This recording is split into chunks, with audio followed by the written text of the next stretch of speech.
Il est 6 heures. Madame, Monsieur, bonjour, bon réveil et bienvenue sur la radio numéro 1 sur l'info, le sport, Radio Côte d'Ivoire à suivre à 6h15 dans le journal de sport de Ange Soukou. Oui, il nous parlera de cette défaite du Real de Madrid hier, double tenant du titre de l'UEFA Champions League. Et puis l'invité du jour s'appelle Kwame Christophe, il a été reçu par Jérôme Kouakou. Mais avant de dérouler tout cela, un journal, celui de Denise Lafafiette, le 6h. Denise, bonjour. Bonjour Didier Fonnet-Richemont, bonjour à tous et merci de nous rejoindre. Eh bien, nous parlons du prix du cacao, du kilogramme du cacao fixé à 750 francs CFA. Les exportateurs de cacao s'engagent à respecter ce prix. Ils ont signé une charte hier mardi. Élection locale, le processus a prévu s'achever le 6 octobre prochain. En ce qui concerne le retrait des cartes d'électeurs dans le Bunkani, n'enregistre pas d'engouement. On en parle dans cette édition. Et puis en République démocratique, sinon en République centrafricaine, le président de l'Assemblée nationale se dit prêt à affronter une procédure de destitution. On ouvre ce journal avec cette information. Le président de la République, Alassane Ouattara, s'est entretenu ce mardi avec le directeur général du groupe Standard, Chanterie de Bangui, on va dire Bill Winters. Et oui, les échanges ont porté sur les performances de l'économie ivoirienne et les opportunités d'investissement dans les domaines des infrastructures et du financement structuré. Le secteur du numérique a également été évoqué, avec notamment un investissement réalisé par la Standard Chartered Bank dans le domaine de la banque digitale, facteur d'inclusion financière. Écoutons Bill Winter. Nous avons discuté avec le chef de l'État et les ministres concernés du succès de l'économie ivoirienne, également des opportunités dans le domaine des infrastructures et dans les domaines du financement structuré. Nous avons également parlé de l'importance stratégique de la Côte d'Ivoire, où nous sommes présents depuis plus de 17 ans et où nous avons récemment investi dans le domaine de la banque digitale, facteur d'inclusion financière. Les projets à court terme portent notamment dans le financement du secteur énergétique, notamment avec Côte d'Ivoire Énergie. Nous travaillons sur l'apurement des arriérés du secteur électrique, mais également avec l'État de Côte d'Ivoire sous forme de support dans le cadre du financement des emprunts obligataires et également sous forme de prêts bilatéraux. Et nous le disions en titre, il s'engage à respecter le prix hors-champ du cacao cette année, fixé à 750 francs CFA le kilogramme. Les exportateurs de cacao ont signé hier un code de bonne conduite. Les exportateurs donc s'interdisent de payer une quelconque prime supplémentaire à des fournisseurs lors de l'achat du cacao dit ordinaire. Ils s'interdisent également à tous leurs agents, de payer du cacao au-delà du prix fixé par le Conseil Café Cacao. Élection locale, le retrait de cartes d'électeurs à Bouddha ne draine pas de monde. Le processus est prévu s'achever le 6 octobre prochain. Le président de la commission électorale indépendante du Bunkani indique que c'est une dizaine de cartes qui ont été retirées depuis le démarrage le 28 septembre dernier. Il évoque également le manque de communication autour du processus dans le Bunkani. Sissé Moustapha, président de la commission électorale indépendante du Bunkani.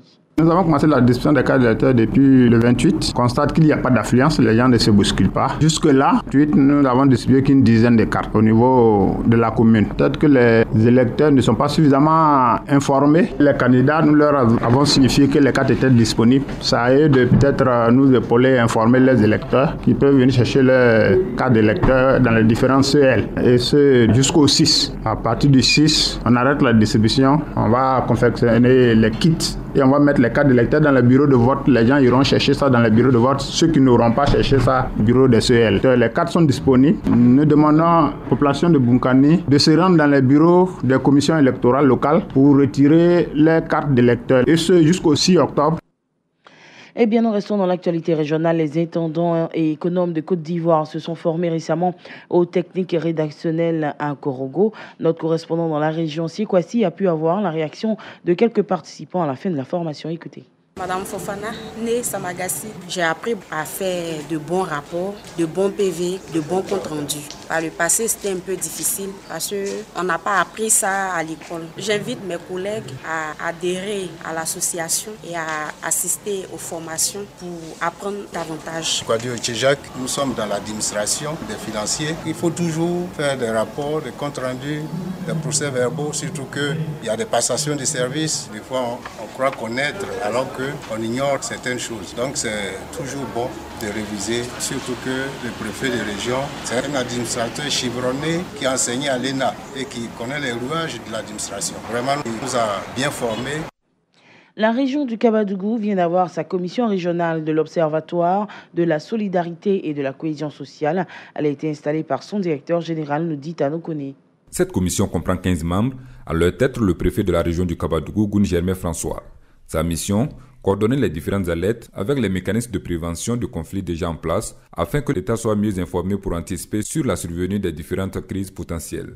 Koulibaly Tiouzon, directeur général de l'Observatoire de la solidarité et de la cohésion sociale, il revient ici sur les missions de cette commission. Ces commissions sont chargées de contribuer à la prévention des conflits, animer et coordonner le mécanisme d'alerte précoce de l'Observatoire de la solidarité et de la cohésion sociale, faire le suivi des indicateurs de solidarité et de cohésion sociale au niveau de leurs régions respectives, faire l'état des lieux de la solidarité et de la cohésion sociale dans leur région.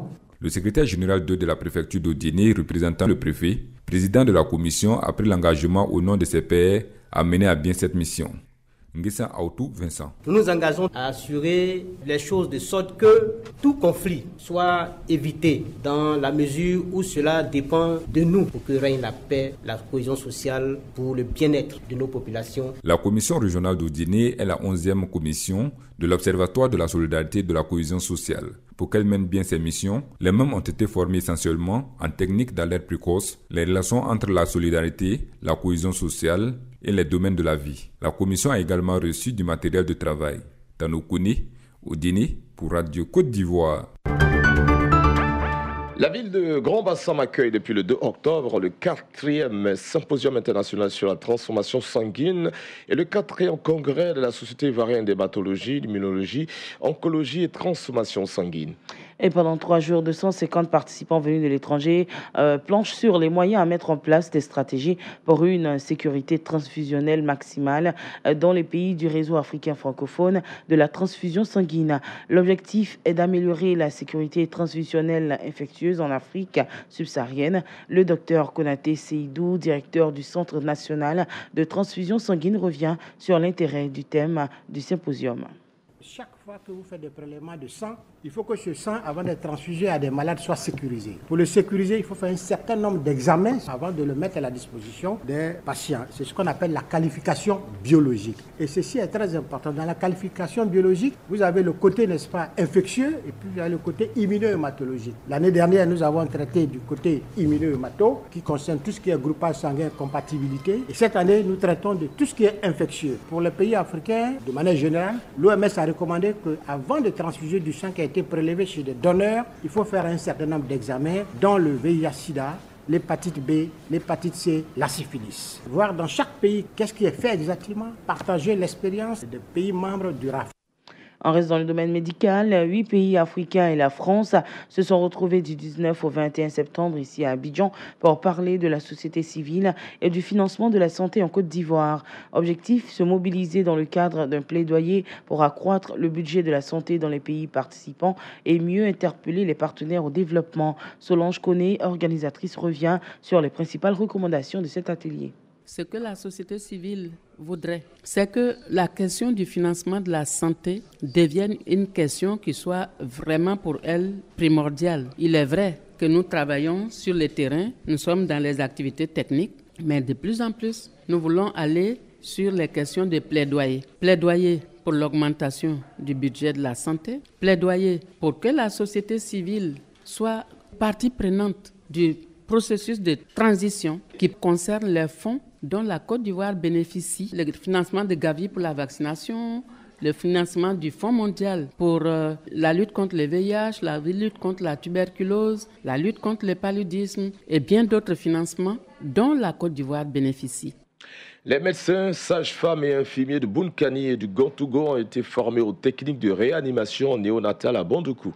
Cette formation, initiée par l'Église de Jésus-Christ des Saints des derniers jours, s'inscrit dans le cadre du programme Aider les bébés à respirer. Ce programme, qui bénéficie de l'appui financier et technique du Fonds des Nations Unies pour l'enfance, du ministère de la Santé et de la Société ivoirienne de pédiatrie, vise à réduire le taux de mortalité néonatale dans cette partie de la Côte d'Ivoire. On fait le point avec Meshach Steve.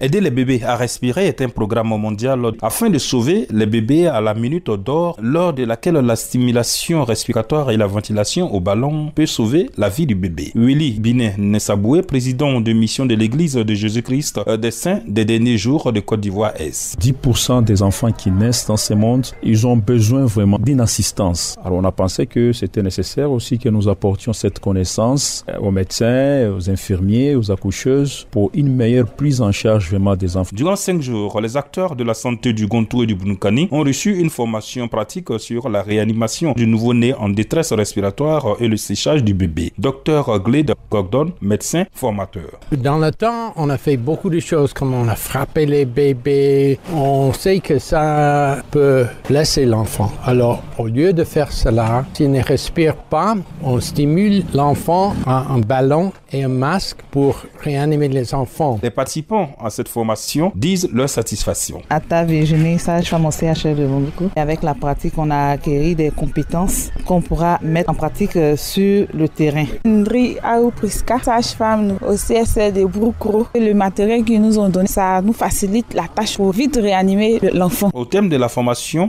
300 kits de stéthoscope pédiatrique, de ballons de réanimation, d'aspirateurs de réanimation néonatale ont été remis à chaque responsable de zone. Meshach Steve, Bondoukou pour Radio Côte d'Ivoire.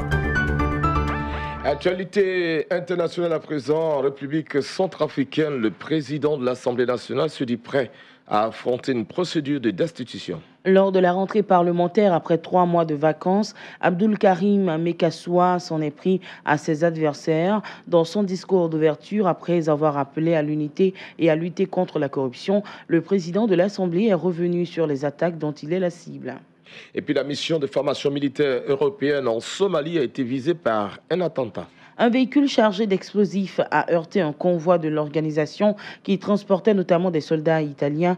Le bilan serait d'au moins 3 morts, 2 civils et le terroriste, ainsi que 4 blessés. Aucun soldat européen n'a été touché. Les islamistes Shebab ont revendiqué cet attentat inédit qui soulève des questions. Et puis nous terminons en France. Le président Emmanuel Macron a accepté la démission de son ministre de l'Intérieur, Gérard Collomb, et a demandé à Édouard Philippe d'assurer l'intérim. C'est ce qu'a annoncé l'Élysée dans la nuit d'hier à aujourd'hui. Le Conseil des ministres de ce mercredi va se dérouler avec le gouvernement ainsi constitué. C'est ce qu'a ajouté la présidence. C'est la fin de ce journal. Merci de nous avoir suivis.